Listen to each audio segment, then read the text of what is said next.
बिस्मिल्लाहिर्रहमानिर्रहीम। अस्सलाम वालेकुम। आज हम बात करेंगे ठेकेदार मलक रियाज के हवाले से। एक बड़ी अहम डेवलपमेंट हुई है। सुप्रीम कोर्ट ने 4 मई 2018 को एक फ़ैसला किया था, जब चीफ जस्टिस साकिब निसार साहब ने एक सो मोटो लिया था, और उसके बाद सुप्रीम कोर्ट के फ़ैसले के तहत ये सामने आया था कि 460 अरब रुपए की जो पेशकश थी सुप्रीम कोर्ट की तरफ से, कि अगर बहरिया टाउन वो जमा करवा दे तो उसके ख़िलाफ़ ये जो सो मोटो है या जो उसने वहाँ पर अलाटमेंट वगैरह की है, तो उसके बारे में सुप्रीम कोर्ट अपने ऑर्डर्स को मज़ीद आगे लेकर नहीं चलेगी। इस हवाले से जब वो पैसे आना शुरू हुए तो दोबारा से 21 मार्च 2019 को एक नया बेंच बनता है जस्टिस शेख अजमत सईद साहब की सरबराही में, और जिस बेंच का ये काम होता है, जिन्होंने ये चीज़ देखनी होती है कि आया जो पैसे आए हैं उनको किस तरीके से तकसीम किया जाए, क्या वो वफाक का हक़ है या वो सिंध का हक़ है। ये सारी की सारी चीज़ों के लिए वफाक ने एक दरख्वास्त दे दी थी, और वफाक ने जो दरख्वास्त दी उसमें यह मौक़िफ़ अख्तियार किया गया था कि ये वफाक के अकाउंट में पैसे जमा करवाएं, और वफाक फिर सिंध के लोगों के ऊपर उन पैसों को या उन फंड्स को खर्च करेगा। इसके अंदर यह कहा गया था कि मलीर डेवलपमेंट अथॉरिटी जो MDA है को सिंध हुकूमत की तरफ से जो दी गई अराज़ी की ग्रांट है, वो बहरिया टाउन की अराज़ी के साथ इसका तबादला, और सिंध हुकूमत की जानिब से कॉलोनाइजेशन एक्ट के तहत, कॉलोनाइजेशन ऑफ गवर्नमेंट एक्ट 1912 के दफ़ात के तहत गैर कानूनी था और इसका कोई कानूनी वजूद नहीं था, लेकिन उसको लीगलाइज़ किया गया और इजाज़त दी गई, और उसके इवज़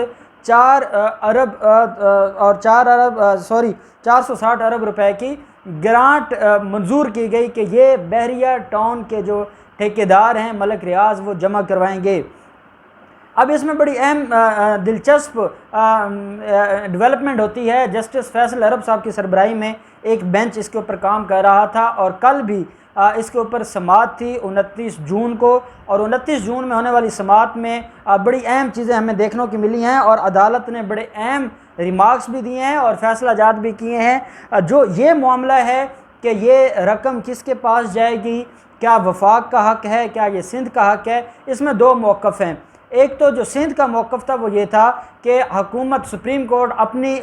सरबराही में एक कमेटी तश्कील दे दे, और वो कमेटी और वो जो सिंध के लोगों के ऊपर उन पैसों को खर्च किया जाए। ये सिंध के एडवोकेट जनरल का मुतालबा था अदालत से, और साथ ये मुतालबा था कि ये पैसे जब भी तकसीम किए जाएं, या ये जो फ़ंड्स हैं जब भी इनको पब्लिक के ऊपर लगाया जाए, तो उस कमेटी के अंदर वफाक का कोई नुमाइंदा शामिल ना हो। साथ ये कहा गया था कि जो अटारनी जनरल थे Pakistan, attorney general of Pakistan, जो कि वफाकी हुकूमत को रिप्रेजेंट कर रहे थे, उनका ये कहना था कि सुप्रीम कोर्ट के साबका जस्टिस के की सरबराही में एक कमेटी बनाई जाए, और उस कमेटी के हैंड ओवर कर दिए जाएँ ये जो फ़ंड्स हैं, और वो फ़ंड्स सिंध के लोगों पर लगाए जाएं। और वफाक ने अपना मौक़िफ़ दिया कि ये सिंध के पैसे हैं और सिंध के लोगों पर लगें, लेकिन हम चाहते हैं कि उसके अंदर ट्रांसपेरेंसी हमें नज़र आनी चाहिए, और उसके लिए ज़रूरी है कि साबका जस्टिस साहब की सरबराही में ये सारा कुछ होना चाहिए, और वफाक का नुमाइंदा भी उसके अंदर शामिल हो और इन सारी चीज़ों को देखे। लेकिन सिंध इसके ऊपर राज़ी नहीं था। बैरिस्टर अली ज़फ़र साहब रिप्रेजेंट कर रहे थे ठेकेदार मलक रियाज को, और बैरिस्टर अली ज़फ़र का ये कहना था कि क्योंकि ये जो मामला है ये सिर्फ़ और सिर्फ वफाक और सिंध के दरमियान है, पैसे किसको देने हैं, किसने तकसीम करने हैं, हमारा ये मामला नहीं है। हमारा जो मामला है, जो रहम की अपील की है अली ज़फ़र ने मलक रियाज की तरफ से, उसके ऊपर मैं बाद में आता हूँ। अली ज़फ़र ने इस मामले के बारे में सिर्फ इतना कहा है कि अगर तो बतौर वकील मुझसे राय ली जाएगी, तो मैं जब अटारनी जनरल के आर्गूमेंट्स कंप्लीट हो जाएंगे, जो एडवोकेट जनरल सिंध हैं उनके आर्गूमेंट्स कंप्लीट हो जाएंगे, तो उसके बाद मैं अदालत को असिस्ट करूँगा। और जो बाकी मामला है, जो एक और दरख्वास्त दी गई थी अली ज़फ़र की तरफ से कि मलक रियाज ये कहता है कि कोरोना वायरस की वजह से हालात ख़राब हैं, जो किस्तें बनाई गई थी उन किस्तों को मज़ीद टाइम दिया जाए और उनको बढ़ाया जाए।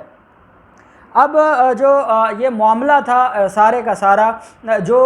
वफाक और सिंध के दरमियान मामला था, इसके ऊपर तो अदालत ने फ़ैसला महफूज कर लिया है, और अदालत ने कहा है कि हम इन सारी चीज़ों को देखेंगे कि किस तरीके से पैसे देने हैं और किस हवाले से और किस तरीक़ाकार और प्रोसीजर के तहत ये सिंध के अवाम के ऊपर लगाने हैं। अब ये जो 16,896 एकड़ पर फैला हुआ बैरिया टाउन है, ये उसका मामला था और इसके बदले जो 462 अरब रुपए दिए जाने थे, उसकी अक़सात की जो डिटेल थी वो इस तरह थी कि बैरिस्टर अली ज़फ़र ने गुज़श्ता समाअत पर भी बताया था कि जो बैरिया टाउन की नुमाइंदगी करते हुए उन्होंने अदालत को बताया था कि उनके मुवक्किल ने सितंबर 2020 तक 1 साल की किस्तें अदा कर दी हैं, जो 55 अरब 30 करोड़ रुपए बनती हैं। सितंबर 2020 तक 1 साल की किस्तें वो अदा कर देगा और वो मुकम्मल हो जाएंगी और वो 55 अरब 30 करोड़ रुपए बनती हैं। अब ये शायद आर्डर शीट में जो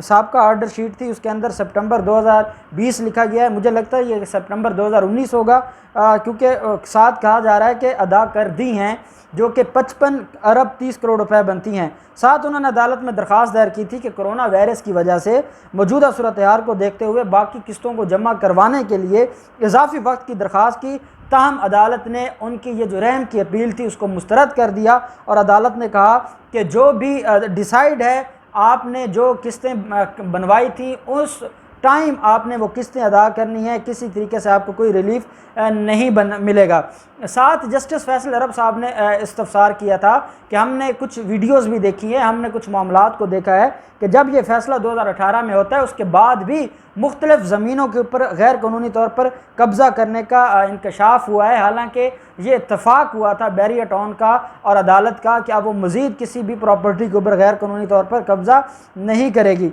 जिसके ऊपर बैरिस्टर अली ज़फ़र ने अदालत को बताया कि MDA की किसी भी अराज़ी पर तजावुज़ात नहीं की गई, बल्कि बैरिया टाउन ने MDA के इलाके से बाहर जो प्राइवेट प्रॉपर्टी ख़रीदी है उसके ऊपर मुख्तलिफ जो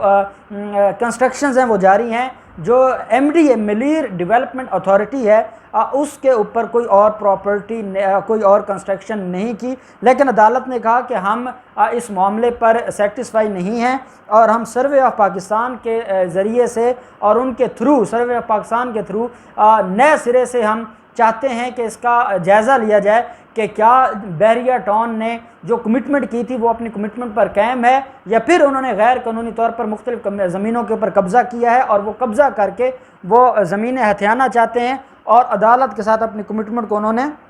ब्रेक किया है। साथ अदालत ने यह भी कहा है कि जो प्रॉपर्टी बिल्डर्स हैं मुख्तलिफ,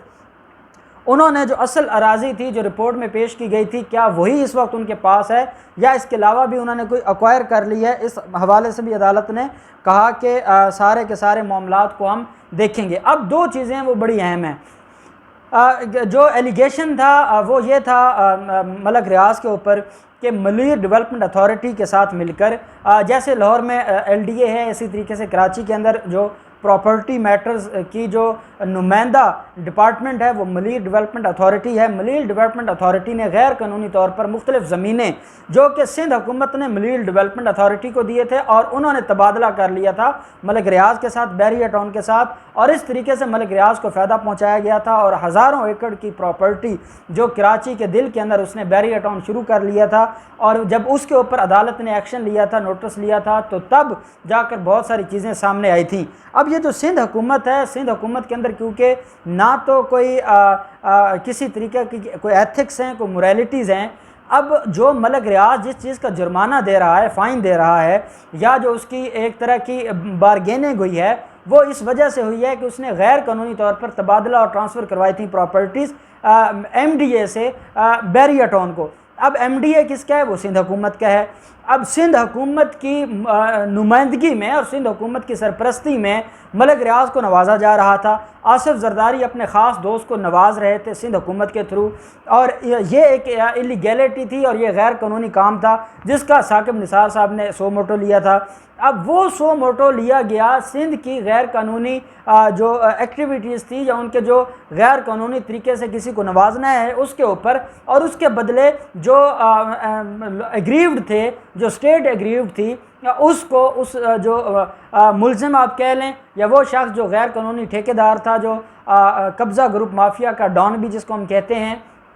उसने फ़ाइन के तौर पर 462 अरब रुपए देने थे। अब सिंध हुकूमत के अंदर इतना सेंस भी नहीं है, इतनी शर्म नहीं है कि वो उन पैसों को मांग रहे हैं जो उन्होंने खुद गैर कानूनी तौर पर एक बंदे को फ़ायदा पहुंचाया, उस बंदे के ऊपर अदालत ने फ़ाइन लगाया, और वो फ़ाइन, हाँ मैं तो फ़ाइन कहूँगा, चाहे उसको आप एडजस्टमेंट कह लें, चाहे वो अदालत के ऑर्डर में कोई भी वर्ड यूज़ है, बेसिकली तो वो फ़ाइन है कि उसने अपनी जान छुड़वाने के लिए वो पैसे, उसने कहा जी कि अदालत ने कहा इतने पैसे आप जमा करवा दें, आपको माफ़ी तलाफ़ी मिल जाएगी। उसने कहा जी मुझे पैसे इससे ज़्यादा कर दें, पैसों से तो मुझे फ़र्क नहीं पड़ता, अगर पैसों से मैंने अपने जराइम को, काले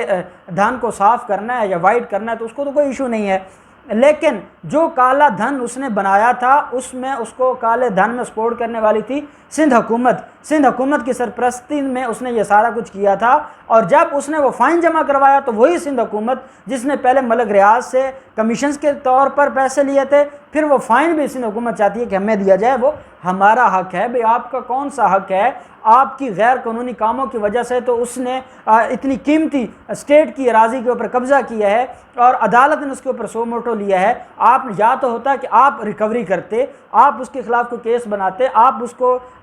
पकड़ते, तो फिर तो समझ आती थी कि रिकवरी जो भी हुई है उसका वो आपका हक है। जब आपने कुछ किया नहीं है और ये चीज़ सामने आई है कि जो सिंध गवर्नमेंट ने मलीर डेवलपमेंट अथॉरिटी को प्रॉपर्टी दी थी, वो मलीर डेवलपमेंट अथॉरिटी ने गैर कानूनी तरीके से उसका तबादला किया है बैरिया टाउन के साथ, और इसमें इलीगैलिटी आपकी थी। जहां मलिक रियाज वहाँ पर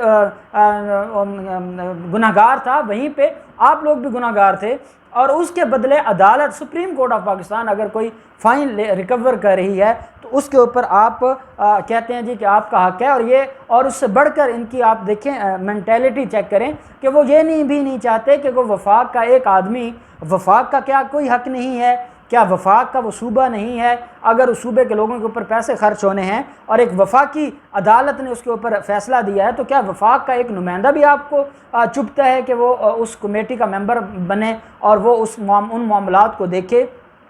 और अब साथ ये है कि वो कह रहे हैं कि नहीं जनाब, सारे के सारे पैसे हमें दे दिए जाएं और हम इन सारे मामलात को देखेंगे, और आपके पैसे जो आपको दिए गए थे वो तो कोरोना वायरस में सुप्रीम कोर्ट ने आपकी पोल खोल दिया था कि किस तरीके से कोरोना वायरस के जो पैसे थे उनको आपने इस्तेमाल किया है और आम गरीब आदमी तक तो पहुँचे ही नहीं है। कितने अरब रुपए आप खा गए हैं। तो मज़ीद अब आपको ये नहीं दिए जाने पैसे, क्योंकि अगर आपको दिए जाएंगे तो आपके जो आका हैं आसिफ जरदारी, उन्होंने वही पैसे दोबारा लौटा देने हैं गिफ्ट के तौर पर मलिक रियाज को। इसलिए मैं समझता हूँ कि अब अदालत ने अब दो चीज़ों के ऊपर, एक तो फैसला कर लिया है कि सर्वे ऑफ पाकिस्तान के ज़रिए जो भी प्रॉपर्टीज़ इनकी तरफ से एक्वायर की गई हैं वो सारी दोबारा चेक की जाएंगी, जो कि मलिक रियाज के लिए काफ़ी परेशानियाँ खड़ी कर देंगी। दूसरा जो पैसों का तकसीम है, वो जो फ़ाइन आया है उसकी तकसीम के हवाले से फ़ैसला महफूज कर लिया है। जो भी उस हवाले से नई कोई डेवलपमेंट सामने आती है, अदालत की कोई कार्रवाई या फ़ैसला सामने आता है, हम आपके साथ शेयर करते रहेंगे। अल्लाह पाक पाकिस्तान का हामी और नासिर हो। बहुत शुक्रिया। अल्लाह हाफ़िज़। पाकिस्तान जिंदाबाद।